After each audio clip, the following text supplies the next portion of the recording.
Барлықтарыңызға сәлем достар.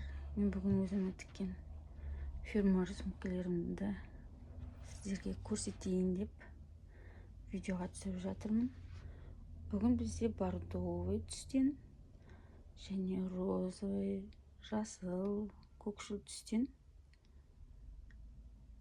сондай тастармен тігілді.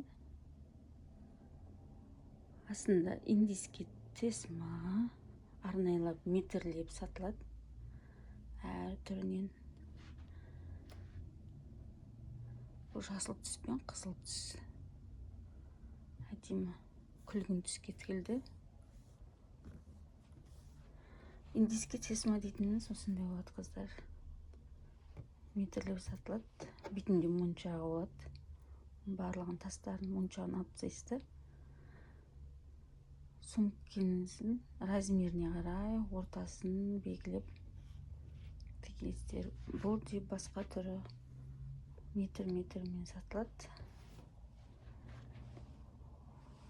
Осындай сумкалар тігемін.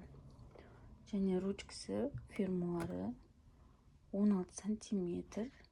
Шағын. Цеп салып алуыңызға болады, мына жеріне қыстырып. Фирмуардың әр түрлісі бар. Мен алдағы уақытта сіздерге көрсететін боламын. Және ішіндегі астарында осы бордо цветке тіктім. Бірдей болсын деп әдемі. Іші кең біраз нәрсе салынады. Биіктігі 18 сантиметр. Былай 21-22 сантиметр болып қалады. Табаны бар. Табандары, жандары.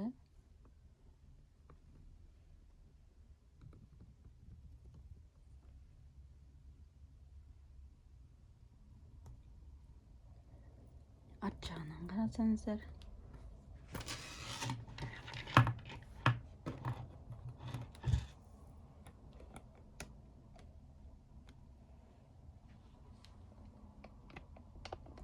Ал екінші күлгін түс. Сері түстен.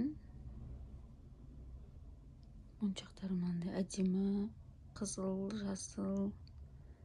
Арнайы сондай фурнитура магазиндерден сатып аласыз. Өз қалауыңызбен әдемілеп тіге бересіз. Бұл да размері 16 фирмуар. Размерлері бірдей. Биіктігі 18 және 22. Табаны 8 сантиметр.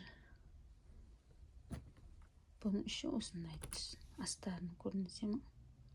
Кейін. Бұны қатты ұстап тұру үшін ішіне фетр матасынан тігіледі. Яғни сыртқы ғана мата. Енді өздерінің таңдауларыңызға болады. Турецкий велюр, королевский, бархат, әртүрлі. Сондай матадан. Және қатты ұстау үшін ортасында фетр мата. Және астарын аласыздар. Мен астарына бамбук матасын аламын. Шама қаттылау. Көріп тұрғаныздар қандай әдемі. Инстаграм парақшамды көрсеңіздер де болады. Бақытгүл Көптілеуова деген.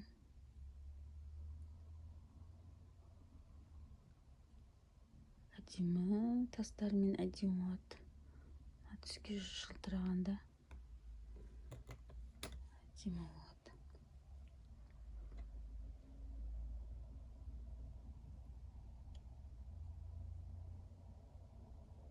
Бұның барлығы енді оңай емес. Әр моншақты жеке тігіп отыруға біраз.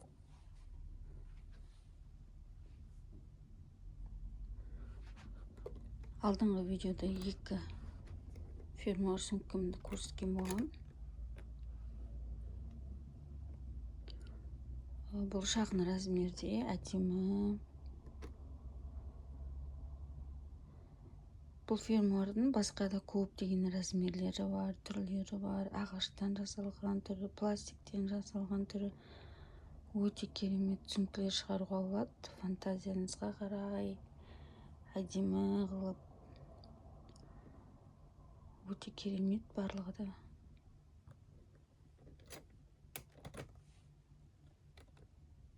өзіңізге ұнаған сөмкелеріңізді тігіп алуыңызға болады. Егер де осындай сөмкелерді тігіп үйренем десеңіздер, мен алдағы видеоларда бұйырса қалай өлшеу керектігін, қалай тігу керектігін барлығын салып отыратын боламын.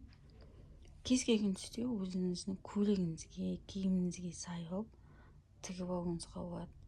Ешқандай вышивкасыз, қара түстен болсын, мейлі ақ түстен болсын, кез келген уақытта тігіп алып ұстауыңызға болады.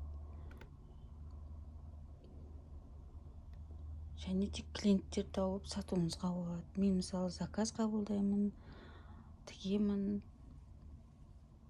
Сіздерді сөйтіп табыс табуларыңызға болады. Қосымша ақша ешкімге артық етпейді.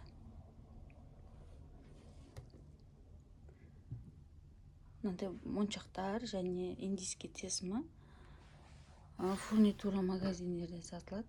Арнайлап сұрасаңыздар, индийский тесма деп метрмен сатылады. Әдемі үлкен түрлерде болады, шағын түрлерде болады, фермуарда болады, арнайы дүкендер болады. Алматы облысында оптом кәдімгі сататын фурнитура магазиндерде фермуардың өте көп түрлері бар.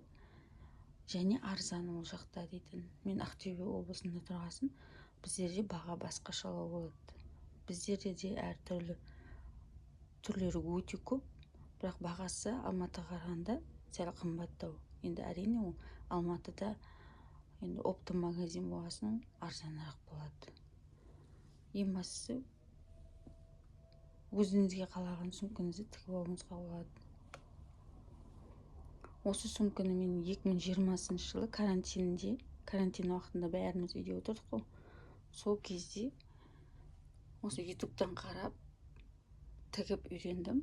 Қазақша контент ол кезде болған жоқ. Көбінесе біздің басқа тілде, басқа ұлттардың тіккендерін қарап, үйреніп, бірнеше рет қате жіберіп, сөгіп, тағы да қиып, бірнеше рет матамды кетірдім. Мына фермуарды орналастыру өте қиын болды.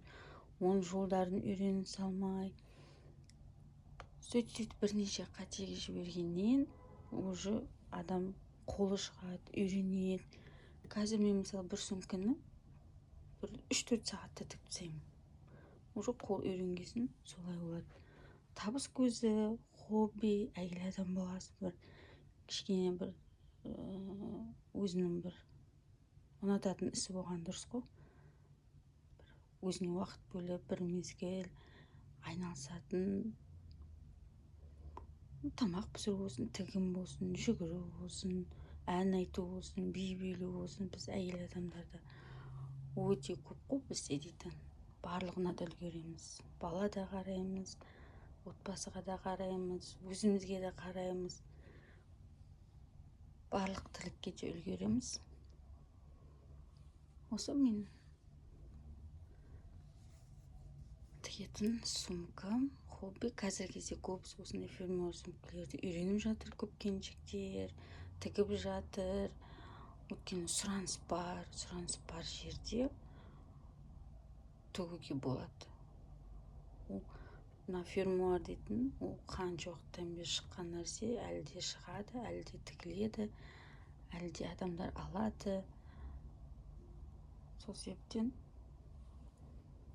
осындай әдемілікті қолдан жасауға болады деп осылай шағын ғана видео түсіріп жатқан жайым бар. Келесі видеода тағы кездескенше.